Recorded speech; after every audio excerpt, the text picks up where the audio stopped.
In 1882, in the quiet township of Cold Spring, New York, the Coronado family arrived from Philadelphia with polished boots, polished accents, and 4 steamer trunks of handwritten volumes bound in black goatskin, one of which was found years later, soaked, split, and buried beneath the stone floor of their wine cellar. Rafael Coronado, a civil engineer with a narrow jaw and precise manner, claimed to be compiling a new cartographic survey for the state. His wife Clara, reserved and pale, managed the household with rigid formality, while their 2 teenage sons rarely spoke and seemed bound by some unspoken constraint. Locals first admired the family's refinement, yet murmured grew around their refusal to join the church, their constant scribbling by candlelight, and the peculiar metallic odor that lingered outside their barn. The 1880s in upstate New York were marked by railroad expansion, post-war veteran migration, and the fierce rise of private lodges, but none kept records quite like the Coronados.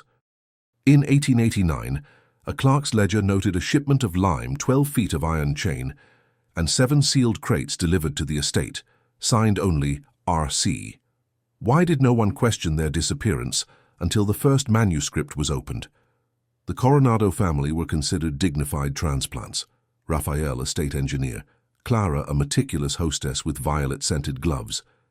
But a torn estate ledger from 1890 reveals a troubling repetition.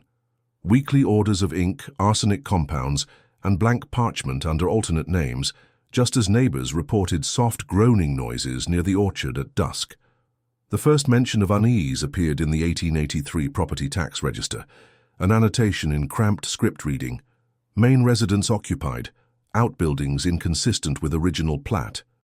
It referred to a second barn erected behind the Coronado estate within 6 months of their arrival, a structure made entirely of fir planks, treated with pitch, unpainted, without windows. The assessor, Mr. Edwin Leahy, a former Army quartermaster, described a persistent thumping sound during his visit, regular, mechanical, and coming from underground. He noted this detail privately, in a notebook later found among his effects after his sudden resignation the following spring.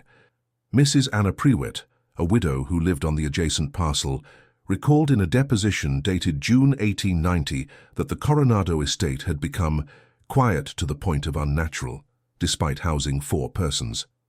There was no shouting of children, she testified, no piano, no barking, not even birdsong near the property. It was as though sound itself did not reach their windows. She spoke of seeing Clara Coronado at dusk, sometimes standing perfectly still near the stone wall that bordered the orchard, her gloved hand resting on a spade, unmoving for nearly an hour at a time. Cold Spring was not large and newcomers stood out. Yet the Coronados participated in no town meetings, declined to enroll their sons in the district school, and subscribed to neither the Cold Spring Gazette nor the Episcopal Bulletin. Mr. Coronado gave only vague answers when questioned about his cartographic work. When pressed, he produced charts of forested ridgelines overlaid with tight concentric ink markings and symbols no one recognized: small triangles, thick arrows, inverted circles. He insisted it was preliminary work for state elevation markers, but refused to name his supervisor or department.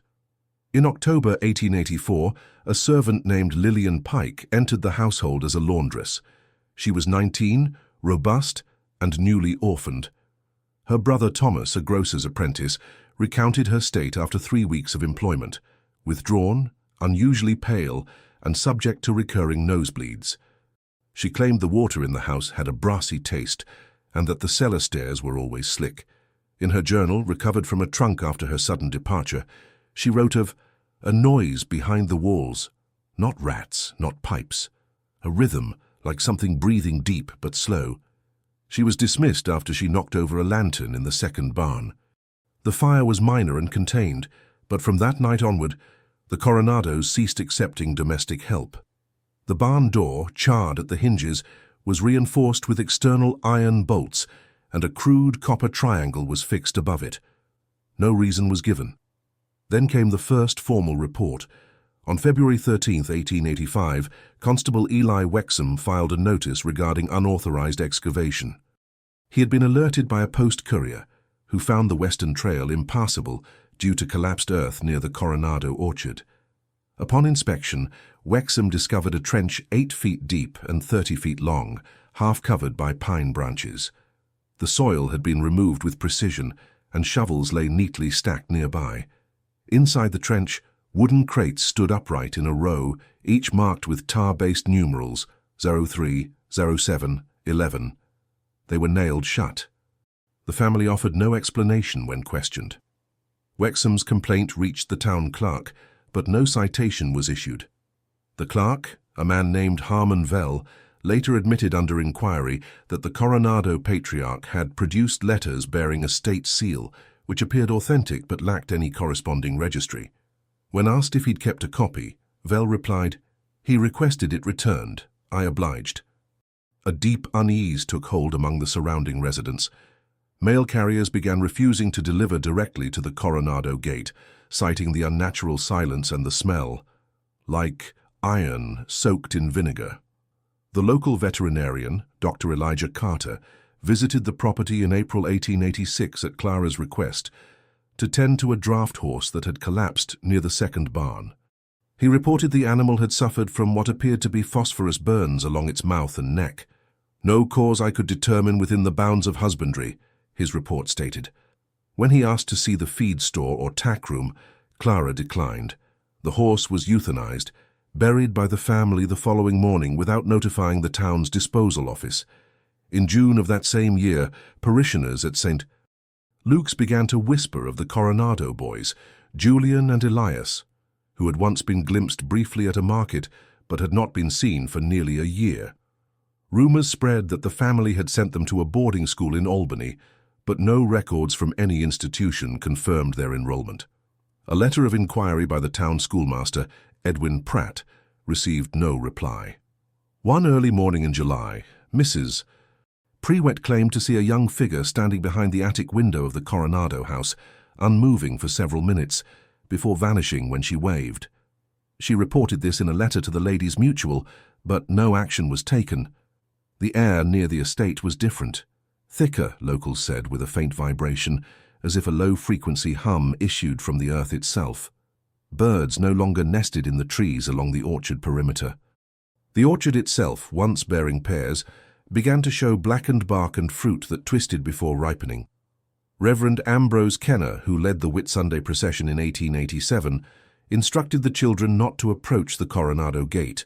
His wife, Margaret, confided to her sister that she had once tried to introduce herself to Clara at the general store, only to be met with a blank stare and the scent of damp paper and raw stone. The turning point, though not recognized as such at the time, came in September 1888 when the coroner's office received a delivery of manuscripts, 7 small books bound in black goatskin, each wrapped in oilcloth, without note. They had been left at the door without witness. Inside were pages of handwritten text, diagrams, charts, and logs. Much was technical and unreadable, but several pages bore dated entries detailing soil composition, light refraction, and behavioral observations. Subject 04 ceases motion entirely after dusk, does not respond to heat or touch. Another, dated 2 days later, read, "Presence of observers alters duration of stillness, likely due to pressure changes." The documents were catalogued and filed without attribution, assumed to be unrelated research or notes from a student at West Point. But in the town records, under the ledger of post deliveries, there exists a single entry in smudged pencil from the same date. Parcel to coroner. No name, delivered by Coronado boy. By the start of 1889, the Coronado estate had become a subject of quiet dread among Cold Springs residents. Few passed by the property unless necessary, and none after dark. The house, with its shuttered windows and the overgrown path that once served as a carriage drive, sat like a sealed vault. Even in daylight, it seemed to absorb light rather than reflect it. Despite this, the orchard behind the estate saw increased activity, new mounds of soil, irregular wooden scaffolding, and the appearance of a second trench, this one lined with stones, as if meant for preservation. In February, snow revealed what summer had obscured, narrow tracks that ran from the cellar door to the edge of the orchard, like cartwheels or sled runners, but too slender and too frequent to suggest normal use. These paths converged at a low stone structure, newly built and partially concealed beneath fir branches and a canvas tarp, which flapped loosely in the wind. An amateur photographer, Walter Helms, whose hobby had drawn him to the area for its natural ridgelines, took several images of the site from a distance using a box camera. One photograph, now housed in the archives of the Putnam County Historical Society, shows a blurred figure kneeling beside the structure, a long object in hand, possibly a surveying rod or tool. Helms later claimed he never saw the figure while taking the photograph. The town doctor, Elijah Carter, returned to the estate that spring under markedly different circumstances. A farmhand named Gerald Barlow, in service to a nearby property, had cut his hand on barbed wire and wandered toward the Coronado house seeking aid. Clara opened the door, led him to a wooden bench on the porch, and dressed the wound in silence using a powder that he could not identify. Barlow described her movements as exact but unfeeling, like tending to an inanimate object. As he sat, he noticed a boy sitting perfectly still by the parlor window, staring at a sheet of paper without turning it. The boy's hands were ink-stained. When Barlow looked back, the boy was gone. Dr. Carter, upon hearing this, requested a welfare visit under the pretext of a health inspection, citing fears of contagious illness. Clara received him politely, if coldly. She showed him only the front rooms of the house, which were immaculately clean and faintly scented with varnish. The fireplace contained a small pile of pale ash, still warm. Carter later recorded that none of the rooms showed signs of long habitation. No personal effects, no clothing visible, no food smells or firewood stacked. The house was spotless to the point of sterility. When he inquired about the children, Clara replied, "They have grown independent." One detail stayed with him. As he was led out, he passed a door that had been reinforced with vertical brass rods and fitted with a keyhole plate far newer than the surrounding frame. A faint ticking sound came from the other side, not a clock but slower, uneven, like distant tapping on glass. When Carter turned to ask, Clara was already looking at him. "It helps regulate the temperature," she said. No further explanation was given. That summer, a series of mild earth tremors struck the area, nothing strong enough to damage structures but unusual for the region. Seismographs were not yet common, but the records from a weather observatory in Poughkeepsie indicate minor ground movement centered roughly in the Cold Spring vicinity. Livestock in nearby farms became restless, refusing to graze near the tree line. In 3 households, wells turned cloudy and gave off a metallic tang. Farmers began drawing water from more distant sources. It was during this time that Father Kenner was approached by Raphael Coronado, requesting access to the church's archive on regional burial grounds. He claimed it was for an elevation report on the town's geological strata to assist in redirecting groundwater. Kenner allowed him entry, but noted that Raphael spent little time on maps. Instead, he asked for records on unmarked graves, particularly any from epidemics or mass displacements. He was especially interested in the period before 1810. When told that those records were incomplete and mostly oral, he asked to speak with anyone who had heard the old burial stories. "I'm concerned," he said, "about what remains beneath." Kenner grew suspicious and alerted the town clerk, who quietly reviewed the Coronado property title. What he discovered raised further concern. The land had previously belonged to a family named Delmar, whose holdings dated to the 1820s. The last Delmar heir, Emmeline, had been committed to a sanitarium in 1849 after repeated attempts to unearth parts of the orchard, claiming that something had been planted beneath the roots. She left behind a journal filled with erratic prose and crude sketches of geometric shapes surrounded by vines. The pages were brittle and stained, but several entries mentioned a black thread running through the ground and metal coils below the well. The clerk brought this information to the attention of Constable Wexham, who agreed to investigate, though cautiously. Wexham visited the property under the pretense of following up on the previous excavation complaint. He was greeted not by Raphael, but by Julian Coronado, now 17, who appeared gaunt and slow to speak. Wexham was offered no entry, but Julian assured him that the excavation had ceased. The constable asked to see the barn. Julian said the barn was sealed for safety due to chemical exposure. When Wexham leaned forward to ask more, he caught a whiff of something acrid beneath the boy's clothes, like scorched rubber and ink. From that day, Wexham began collecting statements. A former mason who had once been hired to work on the Coronado root cellar claimed he'd quit after only 2 days. The mortar they used was not standard lime, he said, but a dark resin that stuck to skin and made his gums bleed. He'd seen no furniture, only books. Books on every surface, he said, but none with titles. Then came the noise. On the night of October 3rd, 1889, residents within a half-mile radius of the Coronado property reported hearing a sustained, low-frequency hum, like an enormous string being plucked and left to vibrate. It lasted just over 4 minutes and ceased abruptly. Dogs howled. Several panes of glass cracked. A milkman the next morning found the Coronado gate ajar and a trail of wet ash leading from the house to the orchard. No one answered when he called. He reported the incident to the town clerk, who dispatched Wexham for a third and final inspection. Wexham did not file an official report. What he did submit, weeks later, was a resignation letter containing only a few cryptic sentences. "I believe the Coronado matter to be outside our jurisdiction. I cannot say what is being attempted there. I can only urge that it be left alone." In January 1890, a letter arrived at the editorial office of the Hudson Ledger, a regional paper based in Poughkeepsie. It bore no return address, but was signed in a tight, shaky script.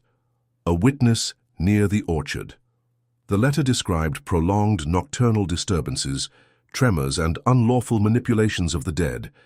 It made specific reference to the Coronado estate, to sealed volumes written in triplicate, and to children neither absent nor visible. Editor Silas Dremel, a former court clerk with a keen instinct for disquiet, assigned the letter to a junior reporter, Miss Evelyn Harrow, whose reputation for detail had earned her cautious respect in legal circles. She arrived in Cold Spring on February 3rd with a notebook, a traveling coat, and a concealed recording barometer, an experimental device designed to register sudden atmospheric shifts. Her first observation was atmospheric, a consistent drop in temperature within 50 yards of the Coronado boundary, as if the land itself exhaled cold air. The device showed a steady dip of 6 degrees in the span of an hour, with minor fluctuations near the orchard's edge. She wrote in her notes, "Birds avoid the trees. No wind, but air unsettled. Ground slightly hollowed in patches, like subsidence from below." She attempted to approach the house but found the gate padlocked and the bell string cut. There were no footprints in the snow leading to the door, only a way. That evening, she visited the town archives, hoping to verify the Delmar records. The clerk on duty, Mr. Byron Cates, seemed unusually hesitant. When asked about the Emmeline Delmar journal, he claimed it had been misplaced. Harrow insisted on a search, but the file drawer that had once held the Delmar family documents was entirely empty. A second drawer, labeled Miscellaneous Surveys, was also missing. The register book that indexed all prior archival removals contained no entries for the past 10 days.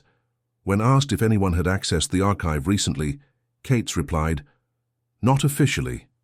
Evelyn documented the encounter and returned the following day, only to find Cates absent. The acting clerk, a young assistant named Nora Wells, claimed he had been reassigned to the clerk's office in Troy without notice. When Evelyn requested a forwarding address, she was told there was none provided. Meanwhile, Reverend Kenner's health began to fail. He ceased attending council meetings and left his congregation in the care of an assistant curate. Parishioners whispered that he spoke in riddles and had taken to scribbling in the margins of his Bible, drawing grids and rotated triangles. His wife reported a night episode in which he rose from bed and attempted to dig beneath their floorboards using a silver fire iron. When asked what he was searching for, he replied, "To find the first boundary, the one they never moved." He was committed to a rest facility in Beacon the following week. Constable Wexham's resignation left Cold Spring without a sheriff for several months. During that time, 5 separate attempts were made to file complaints against the Coronado property. 2 by local farmers citing poisoned livestock, 1 by a postman describing auditory hallucinations near the orchard, and 2 anonymous notes referring to manuscript transcriptions in triplicate, and observations logged without consent. All 5 complaints were either misplaced or never formally recorded. The complaint ledger for 1890 remains blank for the first quarter. In late February, Evelyn Harrow made contact with a former state cartographer named Harold Fenn, recently retired. Fenn had once supervised county survey work under a provisional grant and recognized the Coronado name. He recalled that Rafael Coronado had submitted preliminary charts for an unapproved state project, something labeled in internal memos as subterranean alignment study, intended for internal use only. The maps were unusual, Fenn said, in that they marked not land ownership or water flow, but lines of subterranean correspondence, annotated in symbols he'd never encountered. The project was shelved due to methodological irregularities. Fenn provided Harrow with a copy of one such chart, marked with concentric circles and 7-pointed nodes placed in irregular sequence along the ridge near Cold Spring. When Evelyn traced the coordinates against her own notes, she realized the central point corresponded precisely with the second barn on the Coronado estate. She attempted to publish her findings in the March 2nd edition of the Hudson Ledger. The typesetting was completed. The proofs were approved, but the edition never ran. The lead printer, a man named Jacob Thorne, claimed the plate had been corrupted overnight. "All figures blurred. Ink too thick, or not ink at all," he said. No other plates were damaged. The paper reissued a filler edition the next morning, and Evelyn was instructed not to pursue the matter further. Back in Cold Spring, a new visitor arrived. Inspector Amos Tillinghast of the Department of Agriculture, assigned after anonymous reports of soil contamination and animal disease. Tillinghast was methodical, unshakable, and kept detailed records. He approached the Coronado property under formal mandate. Clara Coronado answered the door, dressed immaculately, with a faint sheen of dust along her shoulders. She denied any wrongdoing and refused entry, stating the estate was under private experimental work for a medical compound related to botanical studies. Tillinghast filed a formal notice of inspection and returned 3 days later with 2 assistants. The Coronados did not respond to knocks or summons. The door was unlocked. Upon entering, Tillinghast described the interior as vacant yet occupied. The air was dry and faintly sweet, like old starch.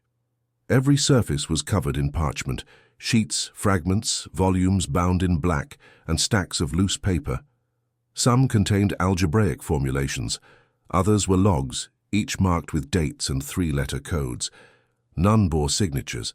One assistant claimed to hear footsteps in the upper floor, but no one was found.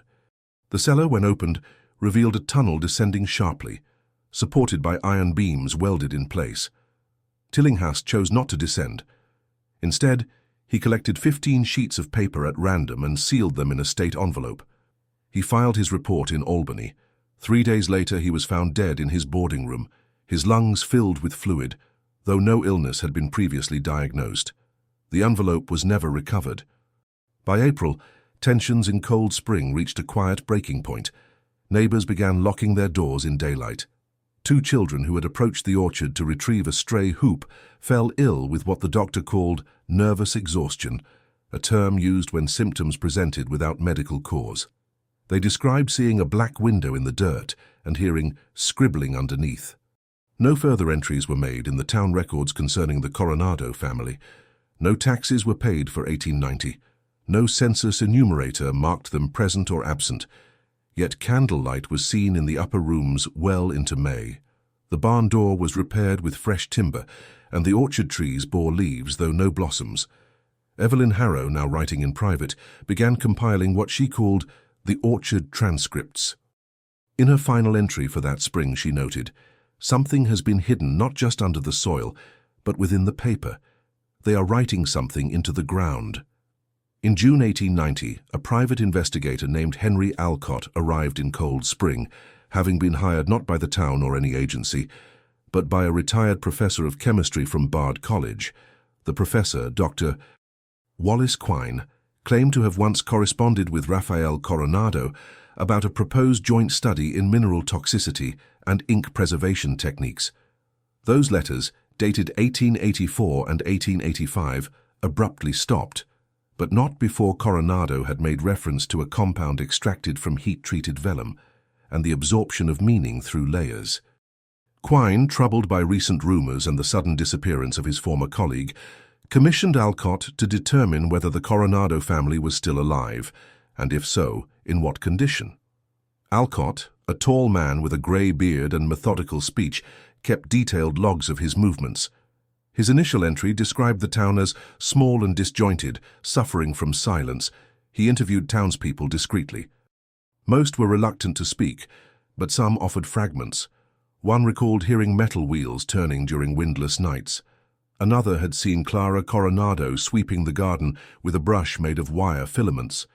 Several claimed to have seen Raphael more recently than official reports suggested, but gave conflicting descriptions of his appearance. Some said he looked aged and stooped, others that he had not changed at all in years. Alcott reached the estate on June 17th. The front gate hung askew. A rusted bell lay in the grass. He knocked and waited. No answer. He circled the property, taking notes. The orchard trees showed signs of unnatural pruning, each cut at identical angles, sap sealed with a black paste. The second barn was locked, but he detected a faint humming from within, not mechanical but tonal, like air vibrating in a tube. He marked the position and returned to town. That night he examined the parcel maps and matched them to historic Del Mar boundaries. Something struck him. The Coronado estate sat precisely at the junction of three parcels abandoned in the 1830s. All had previously been owned by families that had reported drainage issues and unexplained illness among livestock. Two of the family names had been scratched out in the original ledgers, a rare and suspicious act in formal record-keeping. He copied the entries and mailed them to Dr. Quine, along with a note. There is a pattern here. These boundaries were not chosen by chance. The next day Alcott returned to the Coronado property, this time entering through the back. The door to the first barn stood open. Inside he found crates containing blank parchment, stacks of carbon paper, and several rods of iron wrapped in damp cloth. A set of tools lay neatly arranged on a bench: awls, steel styluses, punches, brushes dipped in dried ochre.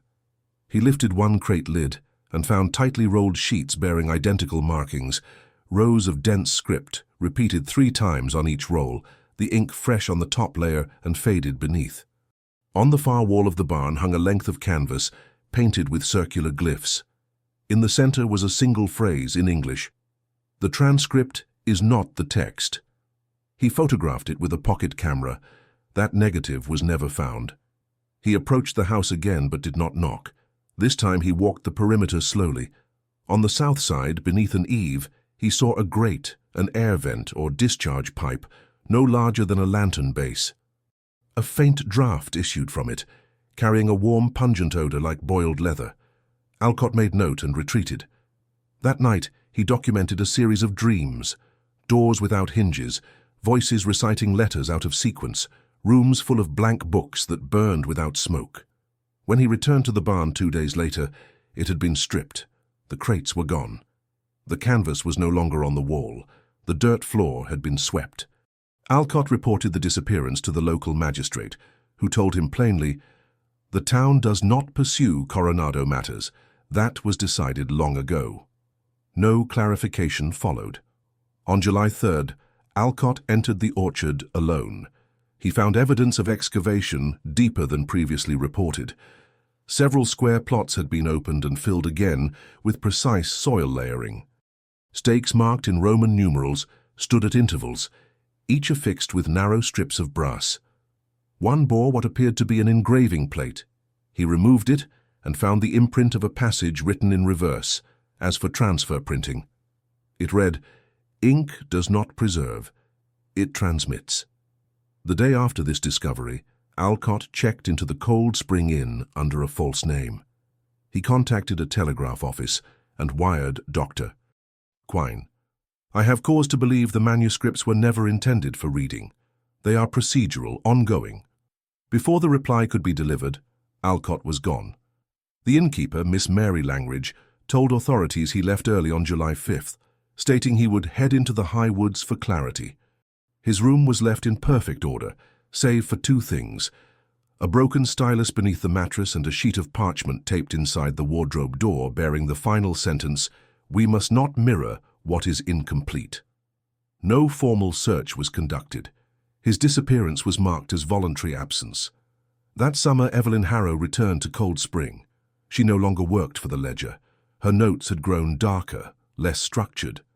She requested to view the remaining town records once more, but was told that all historical files from before 1870 had been relocated for preservation. When she inquired as to where, the answer was vague. Another office, possibly Ossining. She traveled to Ossining, but no files were there.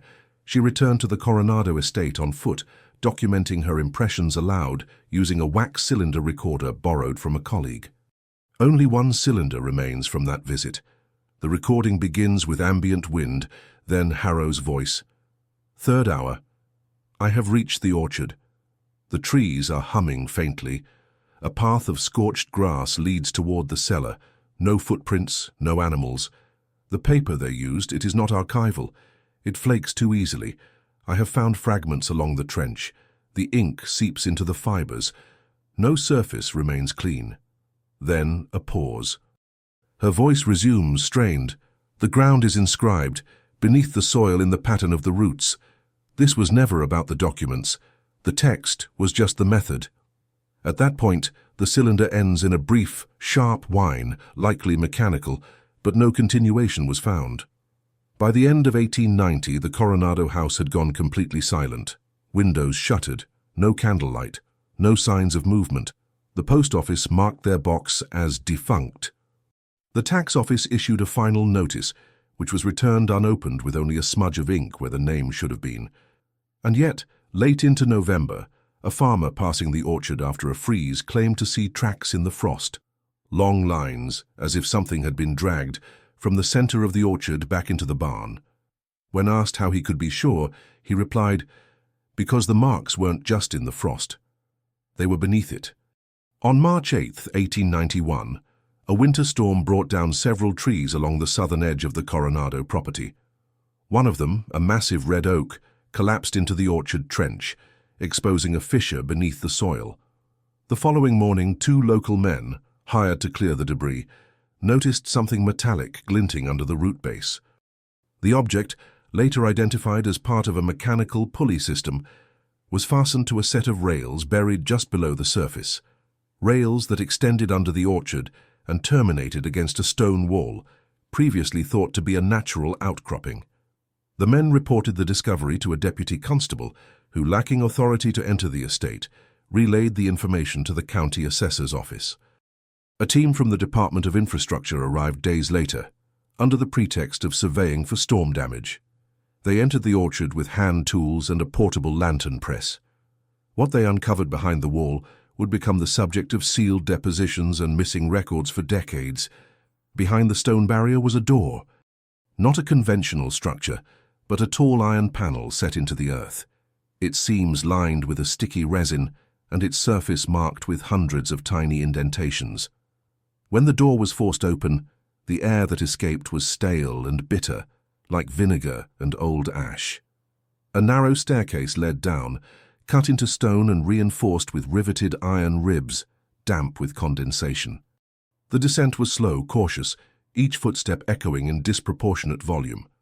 At the base of the stair was a chamber, no larger than a grain storage room, yet dense with detail. The walls were lined with shelving, each shelf filled with black-bound volumes, identical in size and binding to those once seen in the Coronado house. A long table occupied the center of the room, upon which rested several instruments, a cylindrical press, 3 angled writing boards, and a set of ink trays arranged by viscosity. The light from the lanterns revealed a thick film of fine dust and fibers in the air, disturbed by their movement, clinging to skin and lashes. But what transfixed the investigators was the opposite wall. There, embedded in the stone, was a glass panel. Behind it, illuminated faintly by the lanterns, stood rows of parchment sheets suspended in a transparent gel, floating like specimens. Each sheet bore dense text, written in triplicate, one line overlaid by another, then another. Yet the ink did not bleed. The letters stood clear, precise as though embossed. At the bottom of each was a sigil or glyph, none matching the others. Beneath the panel, a brass plate read, "Complete only in absence." It was Inspector Elias Rooker who ordered the rest of the structure searched. He was a veteran of the New York Penal Authority, sent by Albany weeks earlier after receiving a dossier of conflicting reports concerning the Coronado estate. Rooker was known for his clarity of mind and lack of sentiment, but when he emerged from the chamber, his face was grey and streaked with sweat. He asked for a physician and refused to speak until examined.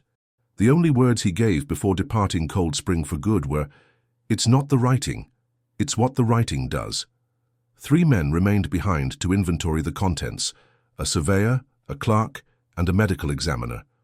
Together, they explored the remainder of the space beyond the chamber, a narrow hallway lined with hooks, leading to a final room at the end. This space was larger, cooler, and silent. Inside there were 7 shallow niches carved into the wall. In each niche rested what at first appeared to be a figure covered in muslin. Upon closer inspection, they realized these were not figures, but molds, forms made of packed paper pulp, each bearing the vague dimensions of a human body. No facial features, no digits, just smoothed outlines. Each mold had been tagged with a 3-letter code matching entries in the known Coronado logs. The medical examiner, Dr. Silas Fremantle, noted that the molds emitted faint warmth. He cut into one and found layer upon layer of compressed paper, each sheet inscribed with repeated lines of text. The writing varied, some in Latin, others in a cipher yet to be broken, but always the same 3 lines looped in a precise pattern. When the layers were separated, they seemed to decay rapidly, curling into ash within moments of exposure to open air. One of the molds, labeled JEC, differed from the others.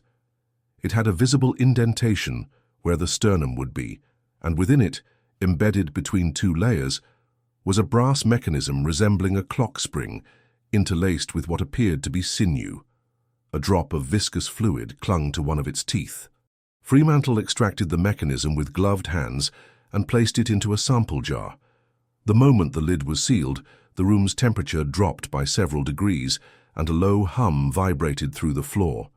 At that point, one of the team, Clerk Thomas DeWitt, insisted on returning to the surface.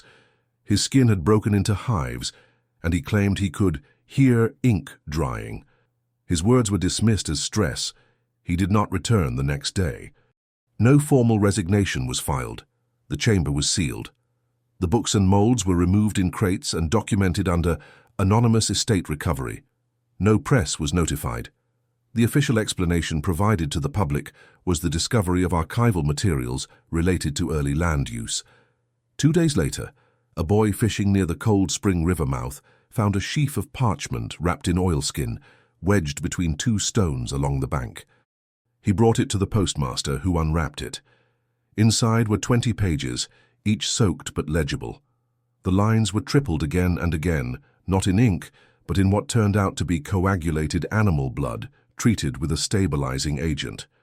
The final page bore a familiar phrase, "They cannot leave what is written beneath."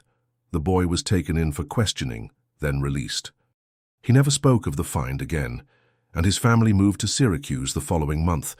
Meanwhile, the orchard trees began to shed their leaves prematurely. The bark on the oldest trees cracked in vertical patterns, revealing a dark residue beneath. A botanist dispatched from Albany took samples, but could not identify the material. It was not sap. It was fibrous and dry, and when burned, released a smell like singed parchment. In the final days of March, 2 more discoveries forced the matter into quiet containment. First, in the attic of the Coronado house, behind a false wall, a chamber was found containing 4 chairs. On each chair sat a pile of folded clothing, arranged neatly, suits, dresses, undergarments, all faded but clean. On a table nearby lay a manuscript open to the center. The pages were blank, but as the light shifted, faint impressions became visible, like ink once present, now pressed into the fibers and vanished. Second, in the second barn, a panel was removed from the far wall, revealing a chute that descended into a pit lined with copper sheeting. At the bottom of the pit lay 7 identical cases, each sealed with wax and chain. Only one was opened before the others were ordered transported. Inside were sheets of processed vellum rolled tightly, each page numbered. They were blank, but under a violet lens the following appeared.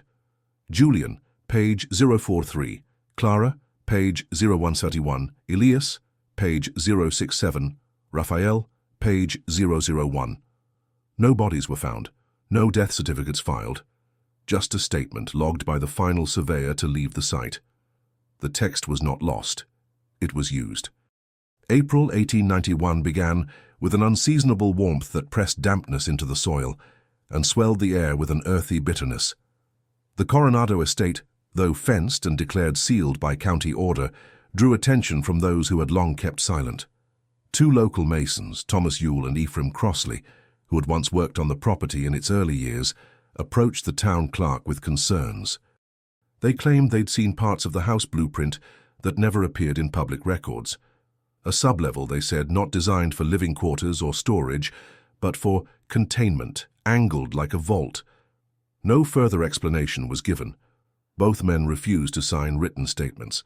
That same week, archivist Nora Wells, now assistant to the new town clerk, discovered a discrepancy in the survey maps dating back to 1882. A layer of duplicated topographical markings had been traced over older land use charts, effectively obscuring what was once a natural spring running directly beneath the Coronado orchard. The spring, according to maps from the 1840s, had been capped and rerouted, but no records showed who had authorized it. Wells, disturbed, brought her findings to the district office. 2 days later, she resigned her position without notice. Her home was found empty, save for a single parcel left on the dining table. A wrapped volume, identical in size and appearance to those found beneath the estate. Its cover bore only one word in fine red ink: Index. Within its pages, arranged alphabetically, were names. Hundreds. Each name followed by a 3-letter code and a 4-digit number. Many were recognizable as Cold Spring residents, both past and present. Others belonged to individuals recorded as deceased in neighboring towns. And scattered throughout were notations in a darker ink, in slanted handwriting, transferred, incomplete, withdrawn, and, more than once, rewritten. The volume was never formally entered into evidence. The office where it had been brought suffered a fire in May, contained before reaching the records room, but destroying several nearby shelves. The volume vanished during the cleanup. Its disappearance was not reported. At the state level, interest in the Coronado property intensified. A representative from the New York Historical Preservation Society, Dr. Emil Rachlin, was dispatched under the guise of assessing the estate's potential architectural value. In truth, Rachlin had been briefed on the discovery of the manuscript chamber and the figures in the Geel wall. His background in early American cipher writing made him a candidate for discreet decoding. He arrived without press, carrying only a leather satchel and a set of ultraviolet lenses developed in his laboratory. Rachlin spent 3 days within the house and barn. He was granted access to the objects removed during the first recovery, pages, molds, and the spring-driven mechanism. His notes, recovered after his death, contained detailed descriptions of the ink's chemical properties. He wrote that the ink appeared to contain a reactive agent, activated not by heat or moisture, but by proximity. It records differently depending on who holds it, he noted. What is seen on the page is not what is written, and what is written is not always known to the writer. He grew obsessed with a particular set of entries marked EC. Iteration 04. The texts were incomplete, scattered among several volumes, but they all repeated one sentence near the final line. This version held longest, yet not completely. Rachlin concluded that the manuscripts were not diaries nor experiments, but something more procedural, scripts perhaps, or iterations of actions to be taken. Each version, he suggested, was an attempt to contain the pattern. On his final day on site, Rachlin descended into the orchard trench. He remained there for over 3 hours, after which he returned to his lodging and burned his outer garments in a cast-iron stove. That night, he wrote a final entry. The orchard is not planted, it is printed. He died in his sleep of cardiac failure. The coroner noted a strange odor in the room, like scorched sugar and metal filings, but no signs of poison were found. The property was now under increasing surveillance. State officials erected barriers around the house, but trespassers continued to breach them. In one instance, 3 boys from Beacon were caught near the second barn attempting to pry open the pit chute. When questioned, one of them repeated a phrase his friends claimed not to understand. "We saw our names. They were still warm." The boy was taken home and reportedly did not speak again for several days. A final confrontation emerged from a series of anonymous mailings received by the Cold Spring Gazette. The letters, typed, unsigned, contained transcriptions of pages not yet recovered. Each letter included a small portion of code, a date and a name: Julian Coronado, 0043, Clara Coronado, 0171, and so on. These matched the notations seen under violet lens during the barn inspection. The texts were not linear but recursive, sentences repeated with minor variations, pronouns altered, dates shifted. Each iteration grew more distorted. Some ended abruptly mid-sentence.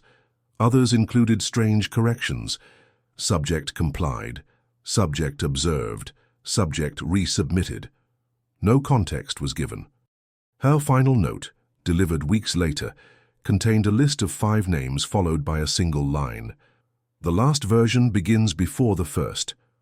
Officials moved to trace the source, but no postmarks matched known regions, and no fingerprints were recovered. That summer, a storm struck the region, toppling trees across the county.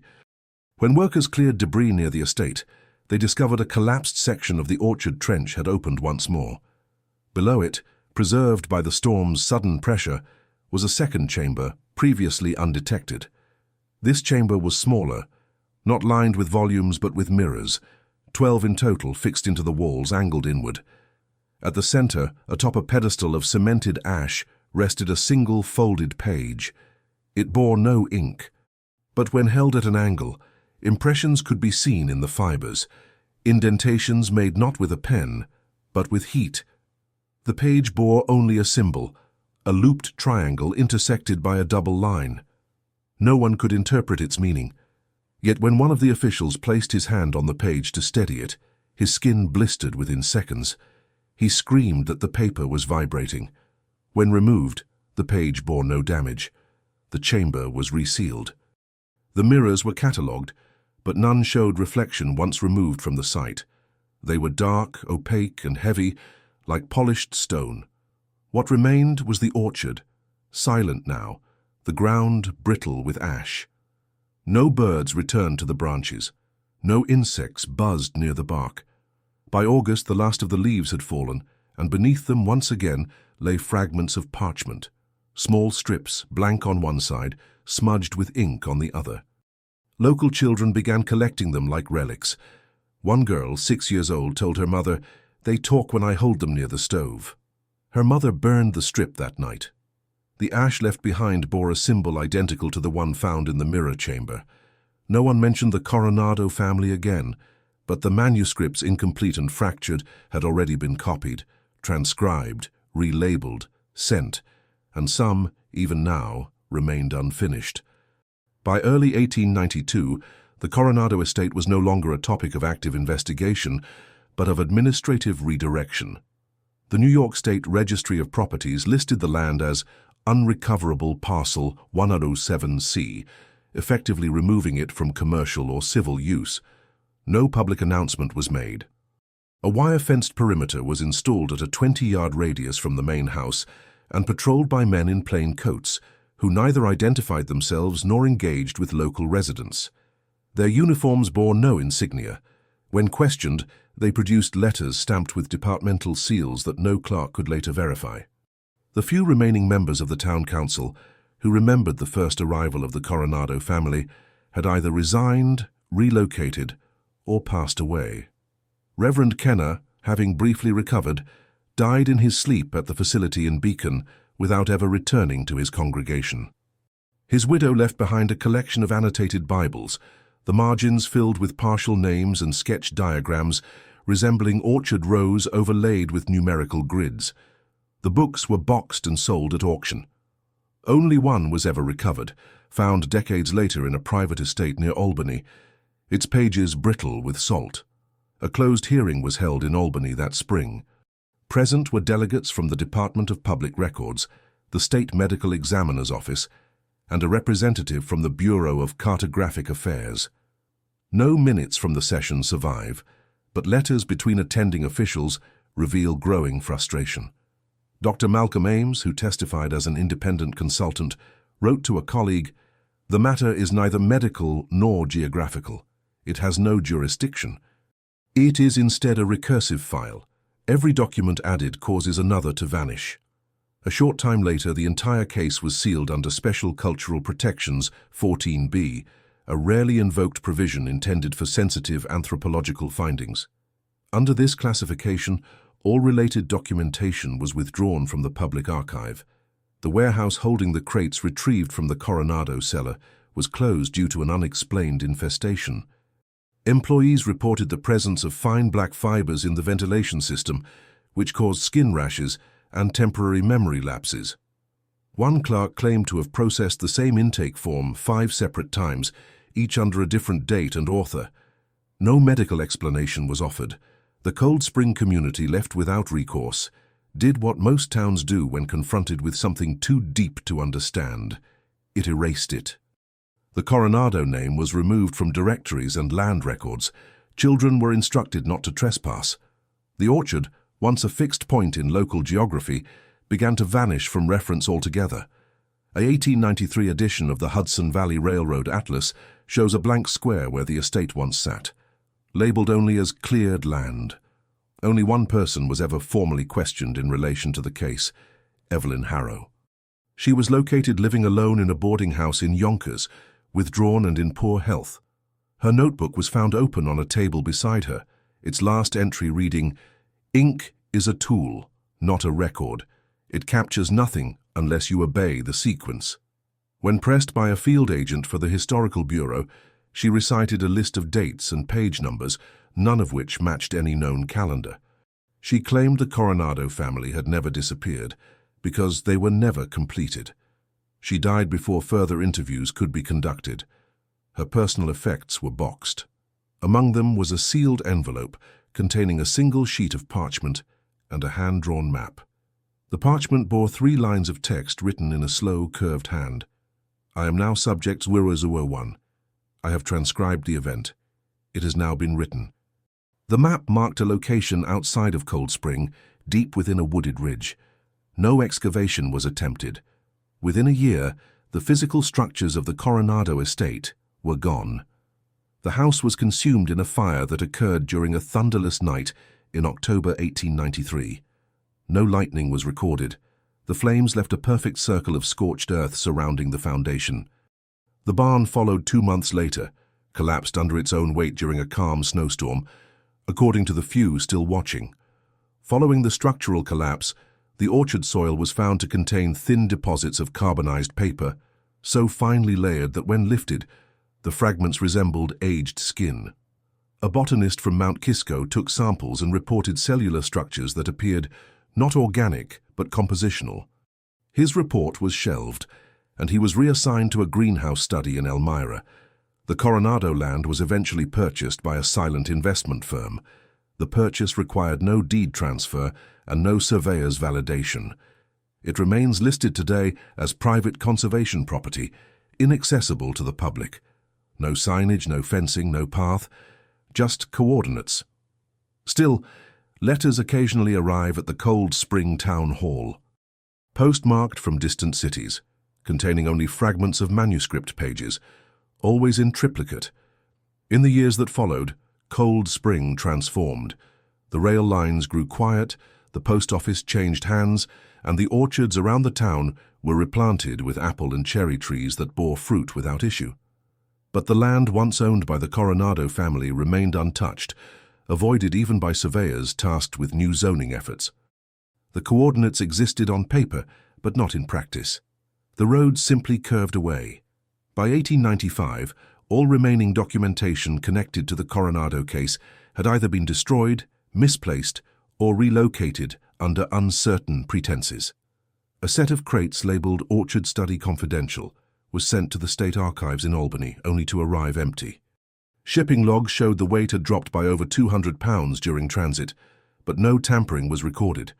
The courier assigned to the route later filed a statement citing fatigue, stating he had driven a loop 3 times before realizing he was passing the same farmhouse. That farmhouse no longer exists. When inquiries were made to the Bureau of Cultural Affairs regarding archival access, standard replies were issued, stating that the documents do not currently exist in retrievable form. An internal memo, uncovered decades later, included a notation in the margin: material not lost, repeating out of sync. Among the townspeople, only a few whispered memories persisted. A schoolteacher kept a box of confiscated papers she claimed to have taken from children over the years. Scraps of old manuscript pages folded into paper boats, bookmarks, and drawings. They bore no author's name, but many included the same phrase, always in a different hand: "The page remembers." When she died in 1897, the box was buried with her at her request. Her gravestone bears a single word etched along the base, faint and near the soil: transcriber. That same year, a traveling librarian passing through Putnam County attempted to donate a set of historical volumes to the local reading room. One book, upon being opened by a clerk, contained nothing but layered carbon sheets, densely stacked and cut to mimic standard pages. There were no words, only impressions, marks where letters had once been written, then erased. When asked where he acquired the volume, the librarian replied, "It was found in a drawer labeled Unspoken Drafts. I assumed it meant unpublished." He was advised to leave the book at the county archive. Within a week, that archive experienced a complete failure of its binding glue inventory. Every binding in the room failed simultaneously, pages collapsing into loose, undated sheaves. The volume itself was never recovered. Outside official records, those who spoke of the Coronado case often did so obliquely. Farmers referred to that ink-heavy land, or the Scribe Hill. Children dared one another to toss stones at the orchard fence, though none ever claimed to have seen the trees beyond it. One boy, in a 1901 testimonial, swore he saw a flicker of lantern light moving through the brush at night, but not walking, floating like a line being written. Efforts to reclaim or repurpose the land all failed. 2 attempts to sell the property to timber companies were abandoned mid-negotiation after representatives withdrew without explanation. One man, an entrepreneur from New Jersey, made a down payment in full and returned to inspect the land before closing. He was last seen boarding a train in Beacon, his suitcase unopened in the luggage rack. He was never found, and the payment was never withdrawn from his account. By the turn of the century, the Coronado estate had become a negative space, an absence within a growing region. Even maps that once displayed its outlines began to exclude it. One edition of the Hudson River Atlas from 1902 shows a page with a blank spot at Cold Spring, the surrounding area labeled and annotated, but the center simply printed with the phrase, "No data provided." The page appears normal to the touch, but emits a faint crackling sound when held near heat. The volumes that had been recovered, the black-bound books found in the cellar chamber, underwent extensive analysis by private collectors and academic cryptographers. Over time, nearly all those who studied the texts reported variations in the contents. Some claimed entire passages had rearranged themselves. Others insisted that blank pages slowly revealed text after prolonged handling. One researcher, a professor from Columbia, became convinced that the books were not documents, but algorithms, coded to respond to intention rather than inquiry. His notes end with a single phrase circled 3 times: "Reading is an act of submission." None of the volumes are traceable today. Their last confirmed location was a private collection auctioned in Boston in 1904, under the generic listing "Estate Volumes, Subject Unknown." The buyer used a false name and paid in coin. And yet, the names remain. Every so often, public registries, land, birth, tax, show brief flickers of the Coronado family. Julian appearing in a school roster in Syracuse, Elias on a rail worker's logbook near Utica, Clara listed as a donor to a short-lived publishing house in Peekskill. Always incomplete entries, always unverified, no birth dates, no accompanying documentation. Only names, codes, and the occasional bracketed word, resubmitted, provisional, or most haunting of all, reappeared. Even now, archivists across the state encounter anomalies, fragments of unfiled pages in sealed boxes, duplicates of reports no one remembers filing, errant entries on microfilm reels where ink should have dried long ago. In a handful of cases, the pages include sketches of tree lines, and below them short passages in tightly looped script. Not confessions, not diaries, not letters, instructions, and always in 3 versions. If this story moved you, if you made it to the end, it's because you also feel that these hidden truths must come to light. Let us know in the comments which city you're watching from. That way we'll know how far these stories reach. And subscribe to the channel. There are many other cases the world tried to forget, but we insist on remembering them. This story was reconstructed from documents that were found. All names have been changed to protect the source.